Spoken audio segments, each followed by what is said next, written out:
네, 안녕하세요. 동계레저 세미나 7주차 강의 시작하겠습니다. 이제 날씨가 제법 쌀쌀해졌는데요. 이렇게 쌀쌀해진 날씨가 다가온 만큼 여러분들이 이제 스키장에 갈 수 있는 날이 다가왔다고 생각됩니다. 이렇게 추워진 날만큼이나 여러분들 스키에 대한 생각 한 번쯤 더 해주었으면 좋겠고요. 여러분들이 그냥 스키를 타는 것보다는 그 안에 내재되어 있는 역학적 원리, 또 함께 같이 알아보면 상당히 좋다고 생각해서 여러분들에게 역학적인 지식도 같이 하는 수업이 되겠고요. 그 다음 여러분들이 기존에 배웠었던 플루그 보겐이 어떻게 좀 자연스럽게 하는지 다양한 연습법을 통해서 여러분들이 복습도 되고 어, 여러분들이 실전에서 도움이 될 만한 그러한 주제로 다시 한번 리뷰하는 시간도 가지도록 하겠습니다. 네, 이제 수업 시작하겠습니다. 네, 앞에서 간단히 이야기했었던 스키의 엣지각이라는 이야기, 여러분들 장작 세 차시에 걸쳐서 여러분들이랑 함께 알아보고 있는데요. 기본적인 중력, 원심력, 그리고 각 비트는 동작, 그리고 스키어의 기준틀 기억나시나요? 기준틀의 관상단면, 균형축, 시상단면, 그리고 횡단면, 이러한 설명들을 많이 했어요. 여러분들이 기억을 해주셔야 될 텐데요. 횡단면에 여러분들이 수평, 평평한 땅이 여러분들이 횡단면이라고 생각하면 이해하기 편하고요. 시상단면은 어딜까요? 시상단면은 여러분들 코 있죠? 코와 여러분들 뒤통수, 코와 여러분들의 뒤통수를 관통하는 그러한 면이라고 생각하면은 이해하는데 편합니다. 왜냐하면 제가 이 횡단면과 시상단면에 대한 이야기를 계속 여러분들에게 하게 되기 때문에 여러분들이 이러한 기본적인 기준틀 이런 것도 알고 있어야지 여러분들이 혼동 없이 이러한 역학적인 지식들도 알고 여러분들이 스키를 탈 때 그냥 타는 게 아니라 뭔가 생각하면서 그리고 이러한 원리로 스키가 나아가는구나 이렇게 한번 같이 공부하는 시간, 그리고 여러분들의 설명, 그리고 풍부한 어휘력을 위해서 다양하게 준비해 보았습니다. 이렇게 스키의 엣지각에 대해서 오늘 다시 한번 이렇게 같이 알아보는 시간 가지겠고요. 앞에서 여러분들이 배웠던 플루그 보겐입니다. 플루그 보겐은 가장 기초가 되지만 이게 없다면 스키를 이야기할 수 없을 정도로 굉장히 중요하고 안전하고 기초 중의 기초. 그렇기 때문에 여러분들이 플루그 보겐에 대해서는 실질적으로 실기 수업을 하진 못했지만 스키장에 가서 여러분들이 모든 이론적인 지식을 갖고 있어서 처음 스키장에 가서도 이러한 원리로 스스로 천천히 해보면서 혼자 할 수 있을 정도로 같이 이렇게 이론을 정확히 아는 것도 중요하다고 생각합니다. 그렇기 때문에 플루그 보겐에 대한 체크 포인트를 해서 여러분들이 스키장에 가서 이 체크 포인트를 알고 있다면 스스로 자기 피드백이 가능하게 됩니다. 내가 이렇게 하는데 넘어졌다. 그러면은 이 체크 포인트 중에 이러한 게 잘 되지 않았나? 이러한 부분을 조금 수정해 볼까? 이렇게 하면서 어느 순간 탈 수 있게끔 이렇게 좀 중요한 요소들 같이 한번 알아보고요. 그 다음 엔진은 대부분 초보자들이 많이 하는 실수, 여러분들이 자신도 모르게 하고 있는 대다수의 실수를 미리 안다면 자신이 타다가 문제점이 발생했을 때 이러한 문제를 미리 알고 있었기 때문에 이거 내가 좀 이렇게 생각해서 조금 과도하게 기울였어, 혹은 무게중심 이동이 안 됐어, 혹은 몸의 축에 대한 비중이 조금 잘못됐어, 이렇게 자기 피드백이 가능하게 됩니다. 그래서 다양한 사람들이 실수하는 많은 실수를 같이 알아보는 것도 중요하고요. 그 다음에 플러그 보겐의 여러분들의 이해를 돕기 위해서 혹은 다양한 예시를 통해서 플러스 알파를 통해서 여러분들이 플러그 보겐과 친해지고 여러분들이 스키장에 가서 A자라고 하는 것보다 플러그 보겐이라는 말 한마디 하는 게 이 수업의 목적이자 궁극적인 의미가 있다고 생각됩니다. 네, 여러분들 스키의 엣지각입니다. 제가 앞에서 이야기했었던 역학적인 지식도 여러분들이 알고 있다면 이렇게 기울여 라고 하는 것보다 여러분들이 스키의 엣지각이 각이 너무 커서 각이 너무 커서 카빙 같은 날로만 타는 스키를 하고 있어. 혹은 엣지각이 너무 평평해서 슬라이딩 형식으로 되고 있어. 약간 이렇게 여러분들이 용어 한마디, 이렇게 전문 용어를 아는 게 스키장에서 그래도 스키 수업을 배웠구나.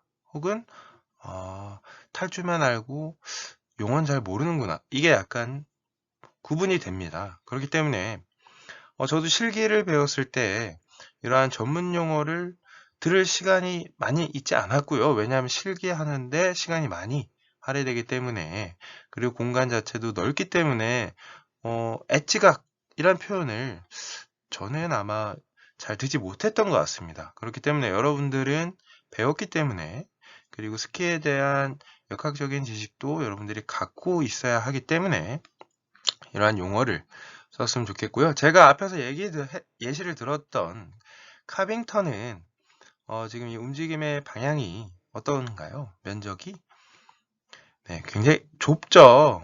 스키딩 턴에 비하면은 스키의 옆 라인, 칼날과 같은 옆 라인과 눈에 마찰되는 부분 면적이 상당히 펜으로 그은 것 같이 얇고요.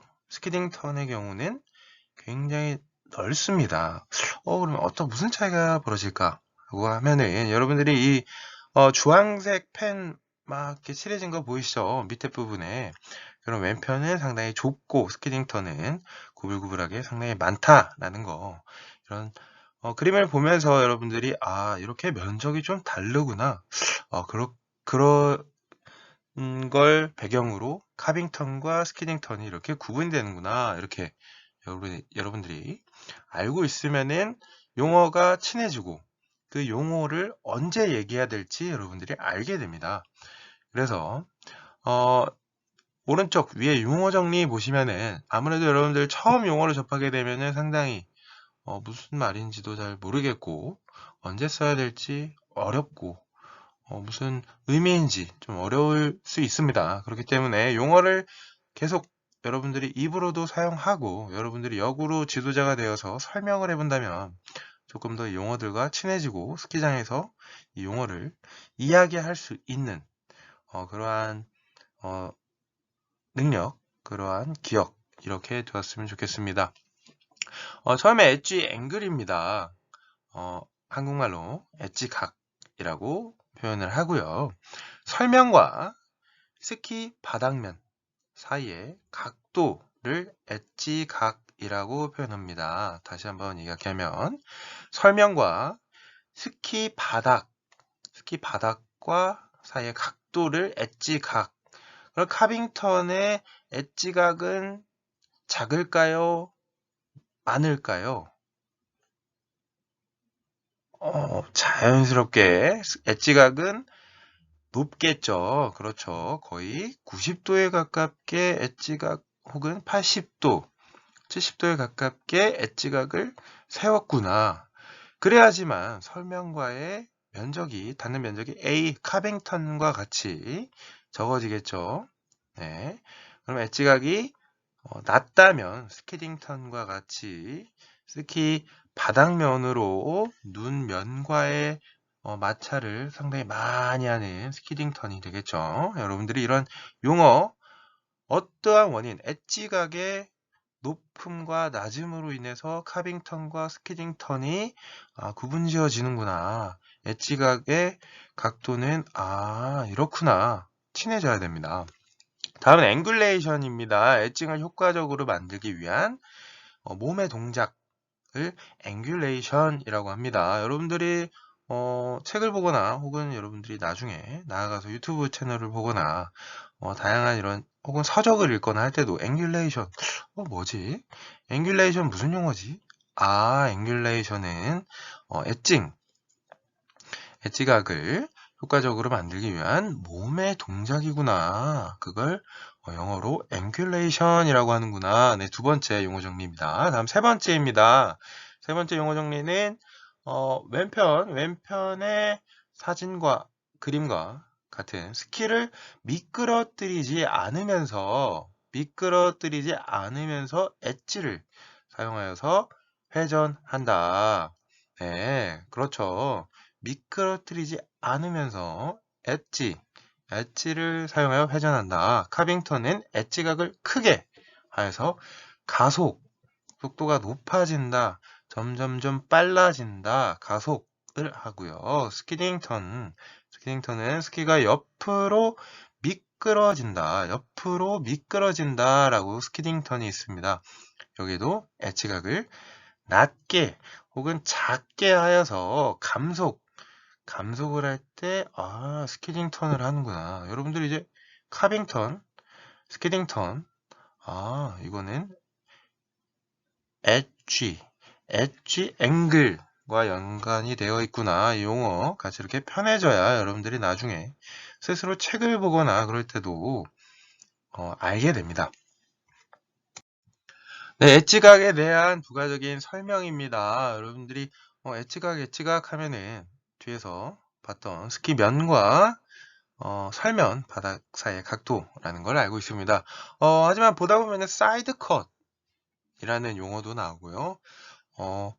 자동 조향 효과, 셀프 스트링 이펙트, 자동 조향 효과라는 용어도 여러분들이 보게 됩니다. 그러면 처음 보는 용어고 조금 어렵다라고 생각할 수 있는데요. 그렇기 때문에 자동 조향 효과 오늘 한번 같이 친해지고요. 이 자동 조향 효과 안에는 사이드 컷, 그리고 비틀림 유연성, 그리고 세로축 유연성과의 효과라는 것을 통해서 여러분들이 자동 조향 효과를 발휘하게 됩니다. 스키를 그냥 타는 게 아니고 뭔가 이런 다양한 요소들이 결합되어서 자동 조향 효과를 내는구나 라고 오늘 같이 이렇게 이해하는 시간 가져보고요. 사이드 컷 뭘까요? 옆에를 자른다? 이런 뜻인가? 이렇게 생각할 수도 있는데요. 왼쪽 위에 사이드 컷이라고 있고 빨간색으로 동그라미 쳤고요. 이 보면은 스키의 그 모양이죠. 스키의 긴 모양 가운데를 보면은 가운데가 어떻게 보면은 조금 얇아지죠. 양 끝보다 가운데 모양이 조금 얇아진 걸 여러분들이 확인할 수 있습니다. 그걸 그대로 밑으로 가져옵니다. 밑으로 가져와서 사이드 컷 회전 반경이라는 표현을 했습니다. 이 얇아지는 어떻게 보면은 점점점 이렇게 동그란 모양을 옆에 원이 있다고 생각했을 때 그 원이 여러분들 스키의 옆에 가볍게 가져다 주면 이 사이드 컷의 이 굴곡 이게 더 가운데가 더 얇다면 원이 작아질까요? 커질까요? 네, 사이드 컷 회전 반경이 작아지겠죠. 옆에가 많이 파일수록 사이드 컷 회전 반경은 작아지고 옆에가 덜 파일수록 원은 커지겠죠. 네, 여러분들이 사이드 컷은 이러한 거구나. 그래서 오른쪽 용어 정리 보시면 사이드 컷 스키의 앞뒤보다 가운데가 깎이는 부분으로 보통 회전 반경이 10에서 15m가 되도록 깎이며 브랜드마다 차이가 있습니다. 페인 정도가 클수록 회전 반경이 작아지기 때문에 컨트롤과 회전이 쉽다라고 사이드 컷에 대한 정의가 있습니다. 여러분들이 그러면은 친구 스키 그리고 주변 사람들이 타는 스키를 보고 저기는 저 스키는 사이드 컷이 조금 크네. 그러면은 컨트롤과 회전이 쉽구나. 회전 방향이 작아지는 스키구나. 스키를 또 바닥에 놓았을 때 위에서 봤을 때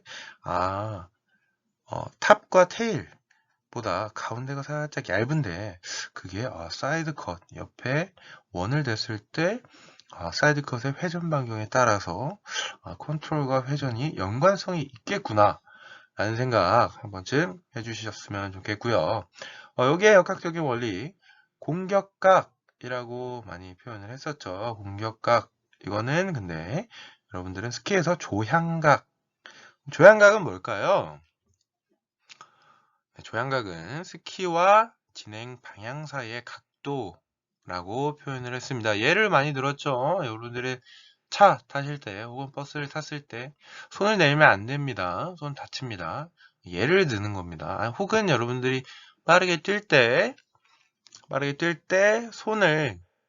손가락을 여러분들이 뛰는 방향으로 밑으로 내렸을 때가 있었고 그 손가락을 살짝 위로 손가락을 이렇게 들면 들수록 아무래도 공격각이 커지겠죠. 0도에서 공격각이 점점점 커지면서 여러분들 앞으로 오는 바람의 면적이 커지면서 여러분들은 위로 미는 힘이 점차 증가되겠죠. 네, 그쵸. 여러분들이 조금 위로 뜹니다. 아무래도 앞에서 오는 바람을 여러분들 손바닥으로 부딪히면서 이 힘의 방향이 여러분들의 신체를 살짝 위로 들리게 하는 조향각. 그래서 내가 지나가는 방향과 그 모양의 사이의 각도구나. 그래서 조향각이라는 게, 조향각 중요합니다. 뒤에서 굉장히 많이 언급하기 때문에 조향각, 스키와 진행 방향 사이의 각도입니다.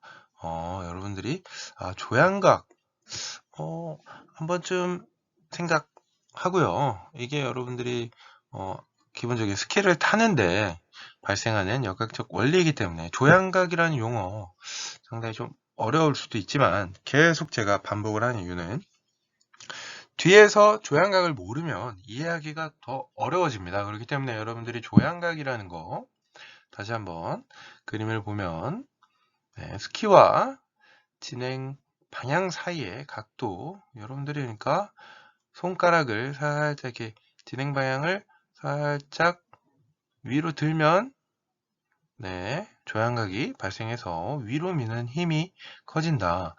근데 이 위로 미는 힘이 손가락을 계속 위로 90도로 들면 어떻게 될까요? 위로 미는 힘은 없어지겠죠. 제로가 되면서 뒤로 미는 힘이 최대가 되겠죠. 네네네.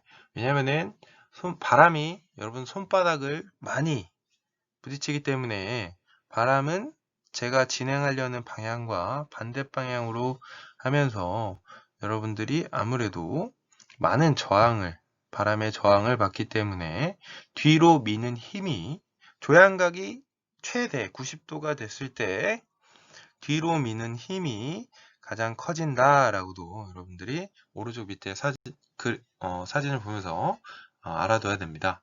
네, 다음은 스키의 엣지각에서 여러분들이 사이드 컷 때문에 횡단면에서의 조향각은 스키의 길이에 따라 변한다라고 표현을 했습니다. 다시 한번 천천히 읽어보면 사이드 컷 때문에 횡단면에서의 조향각은 스키의 길이에 따라 변한다 라고 표현을 했습니다.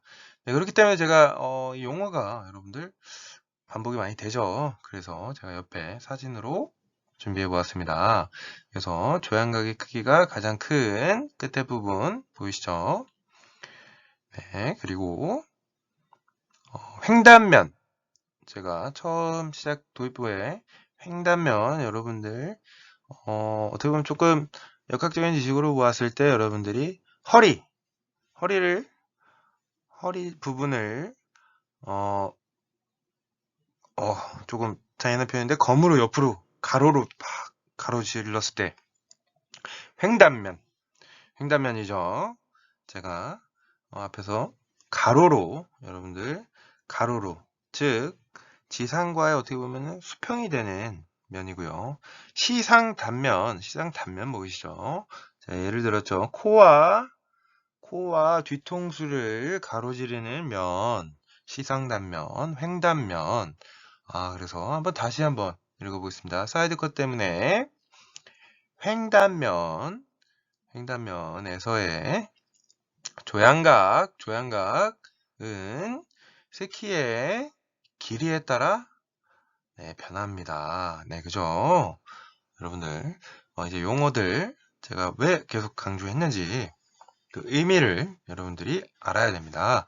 그 결과 엣지를 살짝만 세워도 스키는 앞으로 진행하면서 저절로 돌아간다.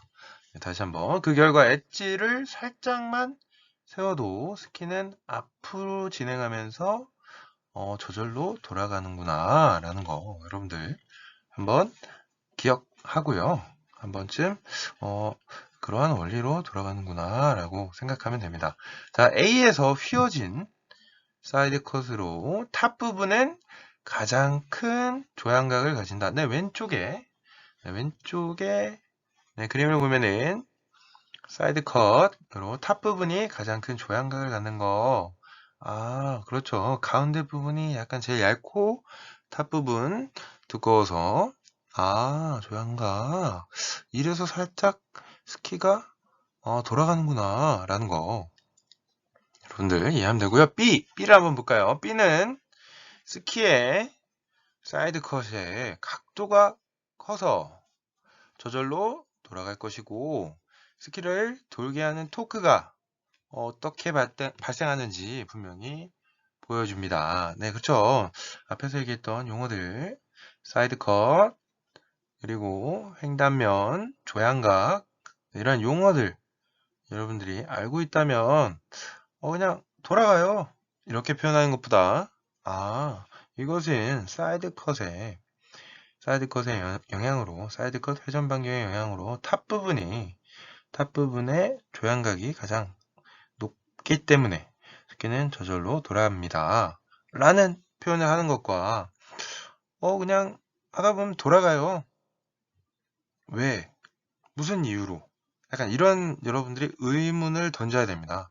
설명을 할 때도 그냥 이렇게 하면 돌아갑니다. 이런 것보다 이런 용어들 이건 횡단면에서 이루어지고요. 조향각이란 이런 거고요. 사이드 컷은 이렇게 돼서 이 회전 반경 옆에 이렇게 원을 댔을 때 이거에 대한 회전 반경이 큰 것과 회전 반경이 적은 것 이렇게 전문적으로 아는 사람이 많지 않습니다. 그렇기 때문에 여러분들이 스키 수업을 배웠기 때문에 스키를 보면서도 이건 사이드 컷의 회전 반경이 작겠구나, 컨트롤이 쉽겠구나 이렇게 아는 이러한 지식의 확장 저는 늘 원하고요. 그래서 오른쪽 밑에 보는 것은 아까는 공격각이라고 적혀 있었죠. 그거는 유체역학을 다루는 공학 쪽에서는 공격각이라고 표현했는데 저희는 조향각 그리고 손가락의 각도에 따라서 위로 미는 힘과 뒤로 미는 힘 눈을 감고 한번 이렇게 하면은 위로 미는 힘이 최대가 됐지만 손가락을 좀 최대 90도로 올리면은 뒤로 미는 힘이 최대가 되고 그럼 반대로 손가락을 제일 밑으로 내렸을 때 위로 미는 힘도 적고 뒤로 미는 힘도 적겠구나 최소가 되겠구나 라는 생각 한 번쯤 해주시길 부탁드립니다. 네, 다음은 엣지각이 아직 끝나지 않았습니다. 네네네 상당히 다양한 용어들 여러분들 같이 이렇게 알아보는 시간 소중한 시간이고요. 세로축 유연성입니다. 세로축 유연성. 세로축 유연성 뭐일까? 이런 것도 발생이 되나? 이렇게 생각할 수도 있겠지만요. 용어 한번 같이 알아보는 시간 필요합니다. 세로축 유연성 뭘까요? 탑부터 테일까지, 앞에서부터 뒤에 부분까지 세로축을 따라 스키가 휘어지는 성질은 중요하다라고 표현했습니다. 휘어진대요. 앞에서 뒤에가 살짝 이렇게 탄성이 있겠죠. 휘어지는 게. 이렇게 세로축 유연성을 이렇게 표현을 했구나. 네. 여러분들 플렉스 한다 라는 표현 많이 들었죠. TV에서. 유연하게. 네. 뭐 몸을 풀다, 유연하게 하다, 플렉스. 그래서 세로축에 대한 뭔가 이렇게 유연하다. 이렇게 탄성이 있어서 위아래로 움직이는 각도가 발생이 하는구나. 딱딱한 강목이 아닌 스키는 이렇게 휘기도 하는구나 라는 거 여러분들이 알아야 합니다. 자, 그러면은 옆에 그 사진을, 그림을 보면서 같이 한번 이 그림이 뭔가 한번 같이 알아보겠습니다. A의 진행 방향에 따라 스키를 왼쪽, 오른쪽으로 돌리는 것은 횡단면, 다시 또 나와죠. 횡단면, 칼로 몸통을 베었을 때, 그죠? 허리를 딱 베었을 때 그 면, 횡단면. 네, 횡단면. 이 용어 기억해야 됩니다. 그래서 조향각을 만들어 주는 것입니다. 네, 그쵸. 앞에서 설명했었죠. A의 진행 방향에 따라 스키를 왼쪽, 오른쪽으로 돌리는 것은 횡단면에서 조향각을 만들어 주는 것이라고 표현을 했습니다. 자, 그럼 B입니다. B. 스키가 역캠버로 휘어질 때는 시상단면 기억나시나요? 코와 뒤통수를 가로지르는 면, 시상단면에서의 조향각, 여기 또 나왔죠. 조향각. 엄청 많이 나오죠. 조향각이 생기기 때문에 감속의 성분은 약하다라고 표현했습니다. 다시 한번.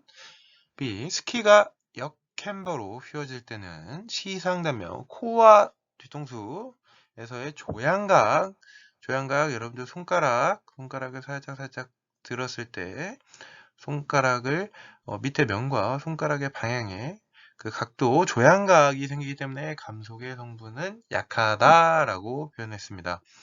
여러분들이 진행 방향에 따라서 이렇게 좀 약하구나, 강하구나 라는 것도 여러분들 한번 용어에 대해서 세로축 유연성 용어 한 번쯤 기억해 주시길 부탁드립니다. 네, 아직 스키의 엣지각입니다. 역캠버라는 용어 앞에서 방금 이야기했었는데요. 역캠버가 뭘까요? 역캠버? 네, 엣지를 세워서 스키에 힘을 가할 때 활처럼 휘는 스키를 역캠버라고 합니다. 역캠버 다시 한번 볼까요? 스키를 세워서 스키에 힘을 가할 때 활처럼, 네, 그죠? 활처럼 휘는 스키. 그러면은 이건 어떤 면에서 이루어질까요? 제가 두 가지, 횡단면, 시상단면. 어떤 면일까요? 네, 시상단면입니다. 시상단면. 세로축 유연성, 앞에서 얘기했던 세로축 유연성, 기억나시죠? 네, 옆에 왼쪽에 사진을 보게 되면은 지금, 이 스키어가 엄청난 속도로 지금 활강을 하고 있는 모습이 보입니다. 근데 이 스키가 보시는 것처럼 활처럼 상당히 휘어 있는 모습. 네, 이렇게 확인이 가능합니다. 네, 역캠버겠죠. 엣지를 세워서 스키에 힘을 가할 때, 이렇게 활처럼 휘는구나, 라고 여러분들이 한번, 역캠버로 인해서 휘었구나, 라는 거, 그 용어 한 번쯤 생각해 주시고요. 첫째는 스키가 범프와 위아래로 왔다 갔다 이렇게 충격을 받는 범프와 불규칙한 눈에서 튀지 않고 부드럽게 빠져나가게 해준다라고 합니다. 둘째는 스키가 가해지는 힘을 길이로, 네, 탑과 테일 길이로 분산을 시켜서 스키의 세로축 강성이 스키를 빨리 달리게 해준다라고 표현했습니다. 가로축이 아닌 세로축, 네, 세로축의 강성, 이 스키를 빨리 달리게 해준다라는 표현도 했습니다. 네, 그래서 여러분들이 이렇게 스키어가 왼쪽에 스키어가 역캠버를 통해서 뭔가 빨리 부드럽게 빠져나가기도 해주고 스키를 빨리 달리게도 해주는구나 라는 생각 한 번쯤 해주시고요. A와 B, 네, 한번 오른쪽 밑에 A와 B가 있습니다. A는 뭘까요? 사이드 컷에 의해 엣지각이 증가함에 따라 스키는 점점 더 작은 반경의 회전호를 그리고 더 깊은 역캠버 위에 있죠. 엣지를 세워 스키에 힘을 가할 때 활처럼 휘는 스키 역캠버로 휘게 됩니다. 그게 A의 그림이고요. 그럼 B는 뭘까요? B 그림에서는 스키는 위에 있는 그림 A 스키보다 사이드 컷이 얕습니다. 네, 눈치 빠르신 분들은 A와 B의 네, 가운데 두께가 다르다는 거 눈치채셨다고 저는 믿습니다. 그죠? B의 얇기가 더 두껍습니다. 그렇기 때문에 사이드 컷이 얕다라고 표현을 하죠. 그죠? 사이드 컷 기억나시죠? 사이드 컷이 A는 높고요. 그리고 B는 사이드 컷이 아무래도 얕다라고 표현을 했죠. 그렇지만 스키가 부드러운 눈 위에 있어서 스키의 중앙부가 설면을 파고들 수 있고 A와 동일한 크기의 반경을 그릴 수 있는 네, 그러한 사진입니다. 따라서 여러분들이 사이드 컷에 따라서 이렇게 회전의 호를 그리고 역햄버라는 거 역햄버란 용어 그리고 오늘 용어들 상당히 많이 나왔습니다. 이 용어에 대해서 용어 뭐지? 라는 생각보다는 여러분들이 용어의 정의를 확실히 알고 있으면서 이런 선수들이 역햄버 동작을 해서 뭔가 부드럽게 빠져나가고 분산시켜서 빨리 달리게 해주는구나. 그리고 A와 B를 보면서 사이드 컷의 차이로 인해서 여러분들이 이렇게 회전 호의 크기가 회전 반경이 달라지는구나 라는 거 여러분들이 알고 점차 보는 눈을 키워가는 게 중요하다고 생각됩니다. 네, 여러분들 스키의 엣지가 상당히 다양한 용어들 나와서 정말 조금 이게 역학 시간인가? 라고 생각할 정도로 스키는 역학이 많이 들어간 그러한 스포츠입니다. 그렇기 때문에 여러분들이 스키를 배우는 입장에서 이런 역학적인 지식도 모르고 그냥 스키 미끄러져 타는 거 아닌가요? 약간 이렇게만 한다면 이렇게 여러분들도 소중한 시간을 내서 지금 모니터 앞에서 공부할 이유가 없다고 생각됩니다. 따라서 조금 어렵지만 이러한 스키에 대한 원리, 역학적인 지식들 같이 얻어간다면 여러분들이 스키장에서 이 용어 한마디씩 조금씩 이야기하다 보면 여러분들은 그 누구보다도 스키에 대한 전문가가 되실 수 있습니다. 이것은 여러분들이 타인들을 가르칠 때도 상당히 많은 도움을 됩니다.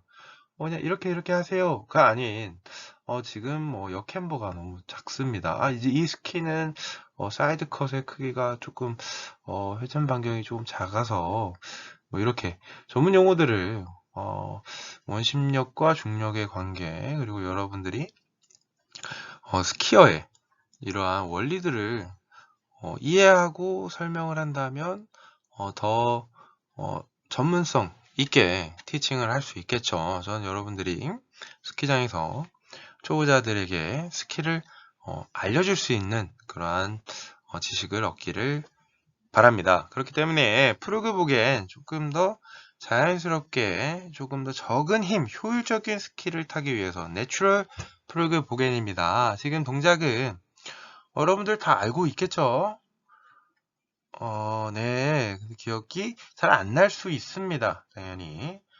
그렇기 때문에, 정면 모습입니다. 지금 동작을 A 모양으로 1번, 2번 해서, 2번, 3번, 4번, 5번 무게중심 주고, 다음 7번, 8번, 그 다음 다시 업을 하고, 무게중심 가운데로 놓았다가 점차 왼발에 무게중심 실어주면서 네, 뭔가 회전을 하고 있는 모습입니다. 네, 여러분들 내추럴 프로그북엔 이렇게 모습들을 보면서 나는 이때 시선, 무게중심 어떻게 업다운 어느 타이밍에 할까 이런 거 여러분들이 한번 같이 꼭 생각을 해봐야 됩니다. 이미지 트레이닝 상당히 중요한 부분이기 때문에 여러분들 아직 스키장 개장 안 했죠. 그렇기 때문에 여러분들이 이렇게 스키에 대한 원리 한 번쯤 다시 한번 생각해 주시길 부탁드립니다. 네, 다음은 측면 동작입니다. 여러분들 측면 동작 보았을 때 아까 정면보다는 측면을 보았을 때 1번, 2번, 3번 해서 제가 용어 많이 사용했었죠. 장축, 긴 축, 그리고 단축, 짧은 축 해서 4번, 5번 했을 때 딱 보아도 6번 동작에서는 장축은 어느 발 쪽일까요? 장축, 긴 축은 지금 6번 사진에서는 왼발과 그리고 지금 이 스키어의 왼쪽 어깨 장축 그리고 오른발과 오른쪽 어깨 단축 중심 이동은 이 스키어를 기준으로 했을 때 오른쪽 왼쪽 조금 헷갈리시죠? 근데 이 스키어의 몸에 들어갔다고 생각해야 됩니다. 이 스키어의 몸에 들어갔을 때 이때 나는 무게중심 이동이 지금 내 오른손 쪽으로 무게중심 이동이 조금 가고 있구나. 신체 축의 변화를 이용해서 중심을 뭔가 이동시켰구나. 라는 거 여러분들이 그냥 보는 게 아니고요. 이때 이렇게 하는구나. 라는 거.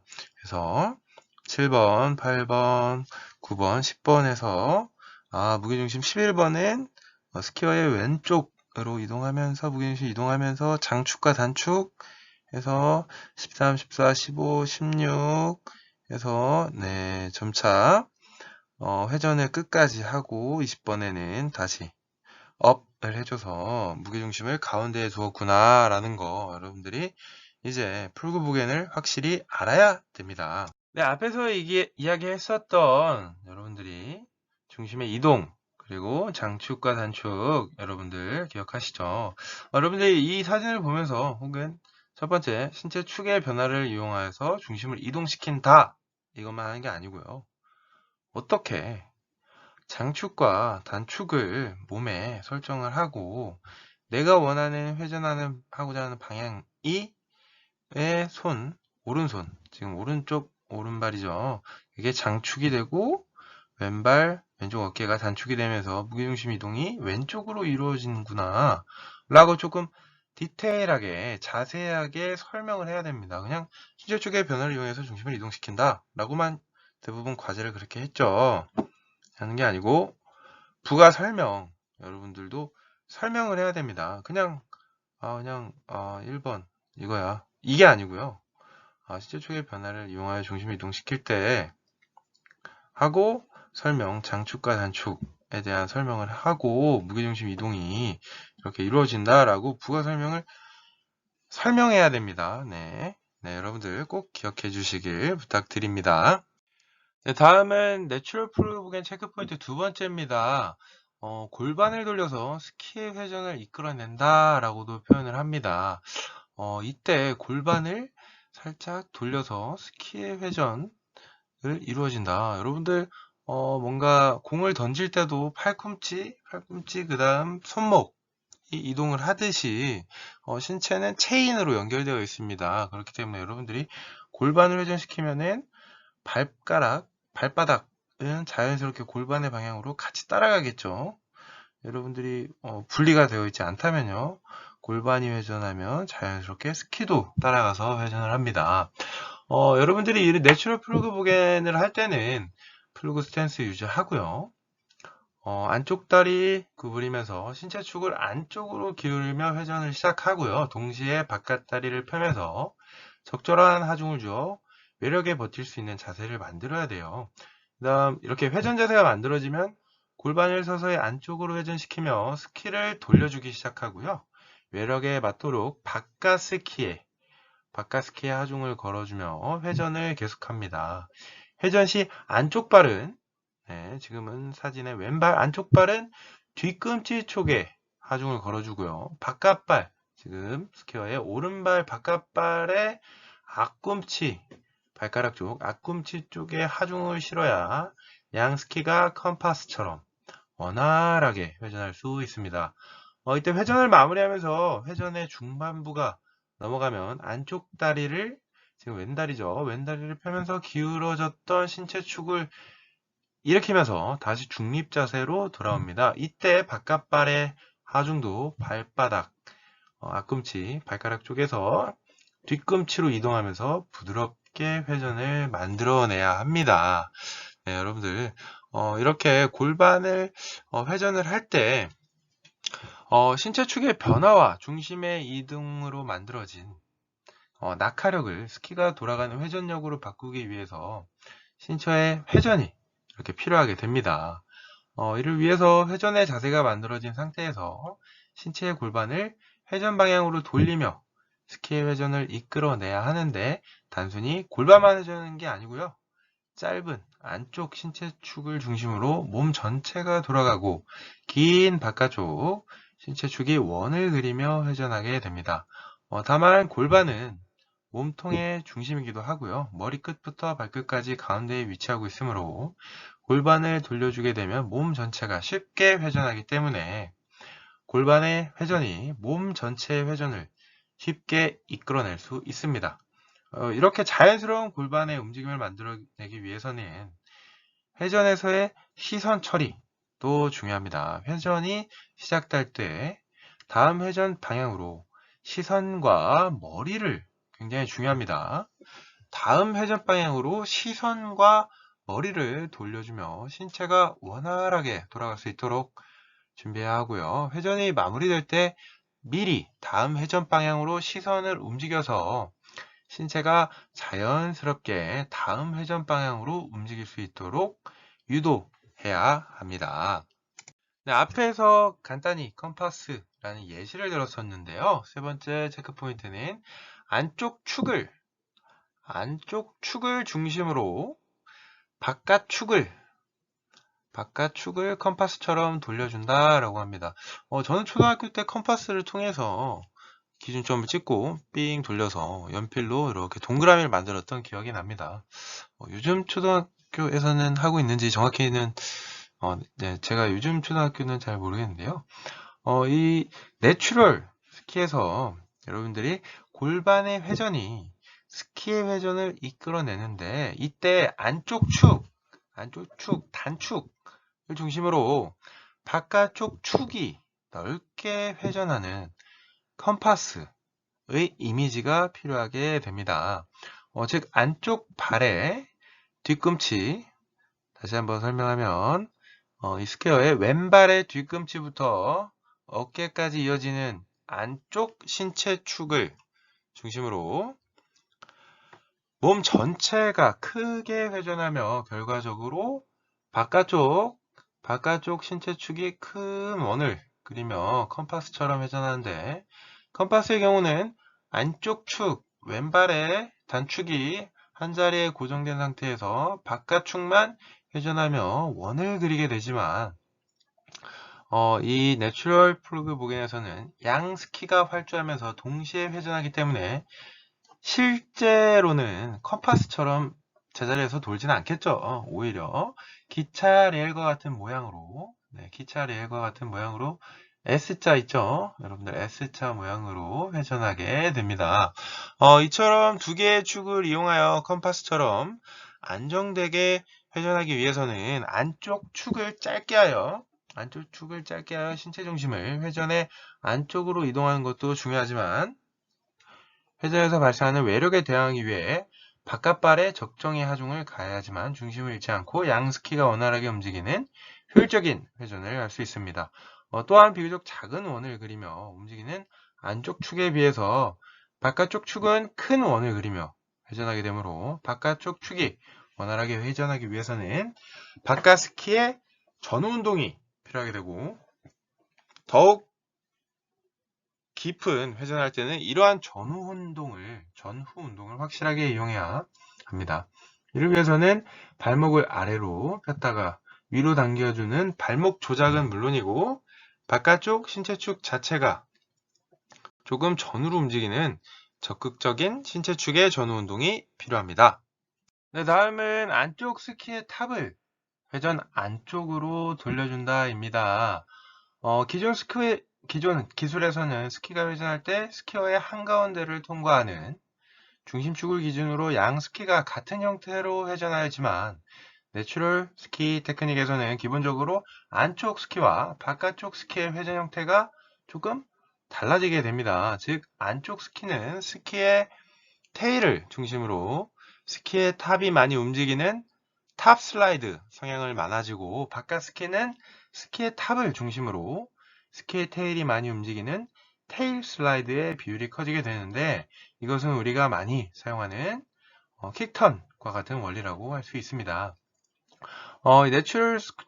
내추럴한 플루그 보겐에서는 회전을 원활하게 시작하기 위해서는 안쪽 다리와 안쪽 스키의 움직임이 중요합니다. 안쪽 다리를 굽히며 짧은 축, 단축을 만들 때 안쪽 스키의 엣지를 풀어주면 뒤꿈치 쪽을 축으로 하여 스키의 탑을 돌려주며 회전을 시작합니다. 여기서 뒤꿈치 쪽을 축으로 하여 스키가 탑 슬라이드 형태로 회전할 때에는 스키의 뒷바인딩 근처를 중심으로 스키가 회전하게 되고 회전에 따라서 중심이 되는 위치는 조금씩 변화하게 되는데 결과적으로는 안쪽 스키는 뒤꿈치 쪽에 체중이 실리는 후경의 비율이 커지게 됩니다. 또한 안쪽 발은 몸의 중심을 기준으로 하여 다리 전체가 몸의 바깥으로 돌아가는 이미지가 필요하게 되는데 이를 바깥쪽으로 돌려준다 해서 외선 동작이라고도 합니다. 네, 다섯 번째, 바깥 스키의 테일을 회전 바깥쪽으로 돌려준다입니다. 이 회전에서는 안쪽 발이 움직임에 따라서 약간의 시간차를 두고 바깥 발이 순차적으로 움직이게 됩니다. 안쪽 스키가 테일보다 탑이 많이 움직이는 것에 비해서 바깥쪽 스키는 탑보다 테일이 더 크게 움직이는 테일 슬라이드 성향이 커지게 됩니다. 즉 안쪽 다리 및 스키에 의해서 시작된 회전은 바깥쪽 스키가 원활하게 따라가면서 본격적으로 행하여지는데 바깥쪽 스키의 테일을 회전의 바깥쪽으로 부드럽게 미끄러뜨리면서 회전을 컨트롤하게 됩니다. 여기서 바깥 스키의 탑 쪽이 적절한 하중이 신뢰하지만 스키가 부드럽고 안정되게 회전할 수 있으며 회전의 마무리에는 뒤꿈치 쪽으로 하중이 이동되어서 원활하게 회전을 끝마칠 수 있습니다. 이때 안쪽 스키와는 대조적으로 바깥쪽 스키는 탑 쪽에 하중이 실리는 비율이 커지므로 전경을 길게 유지하면서 회전해야 하고 바깥쪽 발은 몸의 중심을 기준으로 다리 전체가 몸의 안쪽으로 돌아가는 조작이 필요하게 되는데 이를 안쪽으로 돌려준다고 해서 내선 조작이라고도 표현합니다. 다음은 크로스 축의 적절한 하중 배분을 의식한다입니다. 기존의 스키 기술이랑도 일치하지만요. 바깥발의 하중은 가장 중요한 요소 중 하나라는 거 앞에서 많이 강조했었죠. 그러나 상황에 맞지 않는 지나친 바깥발 하중은 신체 축을 무너뜨려서 몸에 무리가 가거나 불필요한 체력 소모를 크게 해서 스키의 효율성을 저하시키거나 과도한 애칭을 유발하여 활주력을 손실시키는 원인이 되므로 신체 축도 유지하고 활주성도 극대화할 수 있는 적절한 하중 배분이 상당히 중요합니다. 바깥발의 하중을 가해지는 것은 중요합니다. 플러그 보겐 자체에서 저속이 이루어지는 기술로 안쪽 발보다 하중이 약간 큰 정도의 바깥발의 하중이 가해지면서 회전하게 됩니다. 다만 처음 회전에 들어가는 외력이 최소인 상태에서 안쪽으로 신체 중심을 이동시키기 때문에 순간적으로 안쪽 발에 하중이 더 실릴 수가 있지만 곧바로 바깥 스키가 시간차를 두고 회전을 시작하면서 바깥 발에 많은 하중이 실리게 됩니다. 또한 정지 상태의 기본 자세에서는 신체 무게가 양다리를 통해서 바로 스키로 수직하게 전달되지만 플러그 보겐으로 회전할 때는 신체가 회전의 안쪽으로 기울어지면서 신체의 무게가 양다리를 걸쳐 비스듬하게 양스키에 전달되게 되어 수직 하중의 방향이 안쪽에서 바깥쪽으로 대각선 방향으로 향하게 됩니다. 이때 신체의 무게중심이 위치한 배꼽 부위, 여성분들은 골반 부위와 양다리의 연장선을 그어보면 바깥쪽 어깨에 닿는 것을 알게 됩니다. 즉, 정지 시에 신체의 축을 통해 수직하게 전달되던 하중은 회전 시에는 신체 내부의 크로스 축을 통해 비스듬하게 전달되게 됩니다. 그러므로 회전 시에는 몸이 꺾이지 않고 곧게 유지하기 위해 신체 축을 의식하는 게 필요합니다. 그래서 하중을 잘 전달하고 균형을 잘 유지하기 위해서는 신체 내부의 크로스 축을 의식하는 게 중요합니다. 특히 하중과 균형 유지에는 두 개의 크로스 축이 잘 조화를 이루어야 하는데, 지나치게 바깥발의 하중이 가해질 경우에는 바깥 발부터 안쪽 어깨까지 이어지는 긴 크로스축, 이걸 파워라인이라고 하고요. 무너지게 되고, 반대로 지나치게 안쪽 발의 하중에 가해질 경우에는 안쪽 발부터 바깥 어깨까지 이어지는 짧은 크로스축, 밸런스 라인이 무너져서 원활한 회전이 어렵게 됩니다. 이렇게 크로스축이 무너지게 되면 신체 축도 따라서 안쪽이나 바깥쪽으로 흐트러지게 되므로 주의해야 합니다. 네, 다음은 플루그보겐의 많은 실수입니다. 골반의 사용이 미숙한 경우입니다. 안쪽 골반을 내리고 바깥쪽 골반을 들어주어 자동차의 트랜스미션처럼 사용하는 경우입니다. 기존에 여러분들 알고 있었던 기술들은 발목이나 무릎 등의 신체 말단부만 사용해서 스키를 돌려주는 기술이라면, 우리가 배워왔던 내추럴 스키 테크닉은 몸 전체를 하나의 봉처럼 생각하고 체관을 사용하여서 스키를 돌려주는 기술이라고 할 수 있습니다. 이와 같이 신체의 몸통을 체관을 사용하여 스키를 회전하게 되면 기존의 복잡하고 어려운 스키 기술을 훨씬 더 단순화할 수 있으며, 무엇보다도 신체에 무리를 주지 않고 적은 힘으로 큰 힘에 버틸 수 있는 자세가 만들어지게 됩니다. 이렇게 몸 전체를 하나의 봉처럼 생각하며 스키를 돌리기 위해서는 무엇보다도 골반의 회전이 중요하게 됩니다. 골반은 상체와 하체 연결시켜주는 역할이라고 했고요. 자동차로 비유하면 엔진과 바퀴를 연결해주는 트랜스미션으로 비유할 수 있습니다. 이러한 골반의 움직임을 잘 활용하면 자동차의 기어 변속을 하듯 회전에 맞는 다양한 동작을 보다 경제적이고 효율적으로 합니다. 그래서 플루브본에서 골반의 사용이 상당히 중요합니다. 일단 신체축이 제대로 만들어지기 위해서는 안쪽 골반을 내려주고 바깥쪽 골반을 들어주어 몸 전체가 하나의 봉처럼 일직선상 정렬되도록 해야 하고요. 기존의 기술처럼 안쪽 골반이 올라가고 바깥쪽 골반이 내려가면 상하체가 꺾이게 되어서 올바른 신체축이 만들어지기 어렵습니다. 그리고 신체축을 만든 후에 골반의 회전을 이용하여서 몸 전체를 회전의 안쪽으로 돌려주며 스키의 회전을 이끌어내야 합니다. 이때 안쪽 골반을 중심으로 바깥쪽 골반이 크게 회전하는 것이 중요합니다. 안쪽 고관절이 지나치게 긴장되거나 바깥쪽 고관절에 버티는 힘이 부족하면 원활한 골반의 회전이 어렵게 됩니다.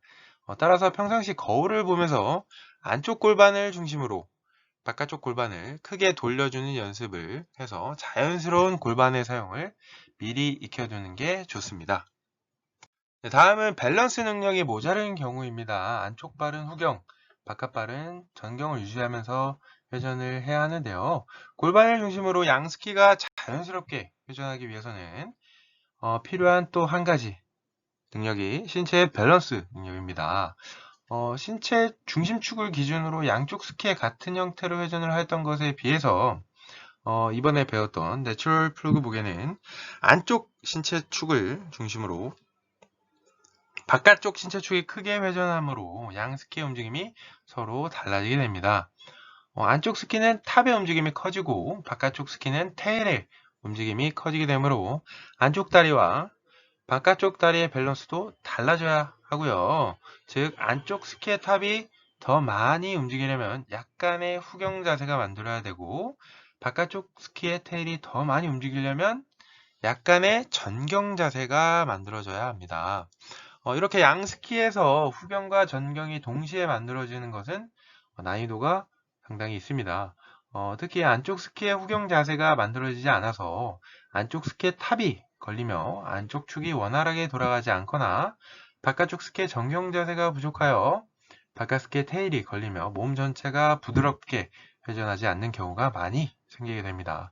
이를 방지하기 위해서는 신체 축을 기울이면서 무게중심을 회전의 대각선 앞쪽으로 이동시켜서 바깥발의 전경 자세를 만들어주고 안쪽 발은 발목을 들어서 뒤꿈치를 땅에 대주고 약간 비벼주며 약간의 후경 자세를 만들어야 양 스키가 수월하게 회전하게 됩니다.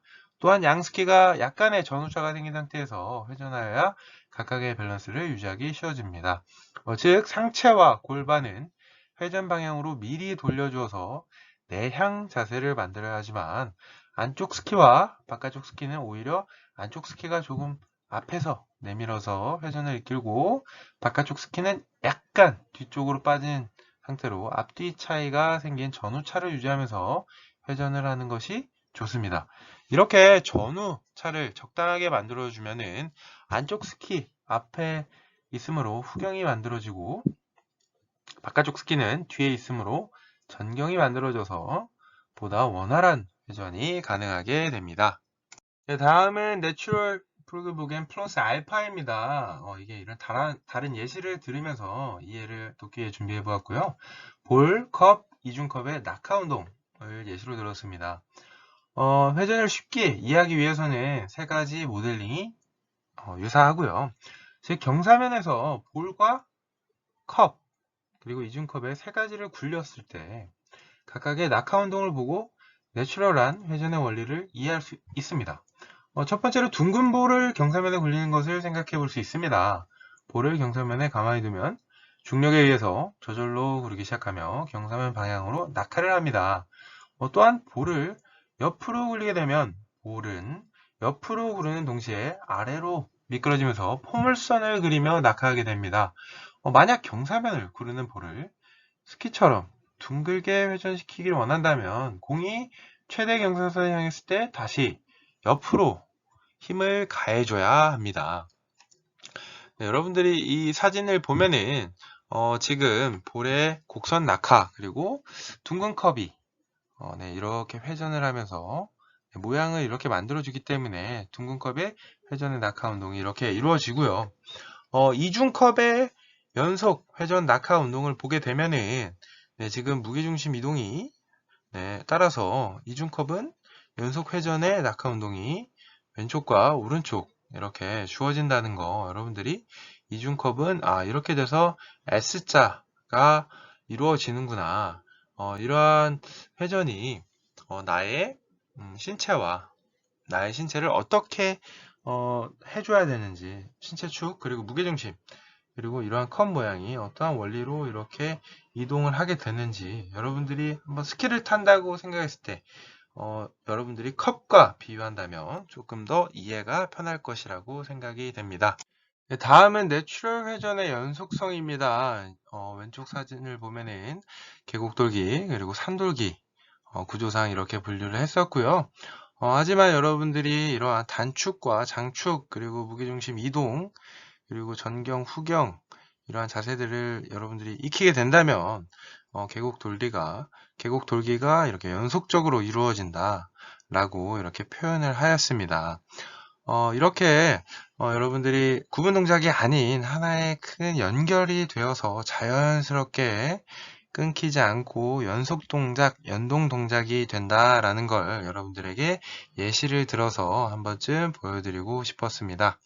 네, 오늘 스키의 엣지각에 대해서 상당히 많은 시간 함께 알아보았고요. 여러분들이 그냥 스키를 타는 것보다 다양한 용어들, 다양한 원리들, 이런 것들, 방법들을 알아서 여러분들이 스키가 힘들고 어려운 스포츠가 아닌 생각보다 효율적이고 경제적이고 다양한 원리로 스키를 탈 수 있구나. 이렇게 하니까 덜 힘들구나, 더 효율적이구나 라는 거 여러분들이 다양한 지식을 얻기를 바랬습니다. 네, 이것으로 수업 마치겠습니다. 감사합니다.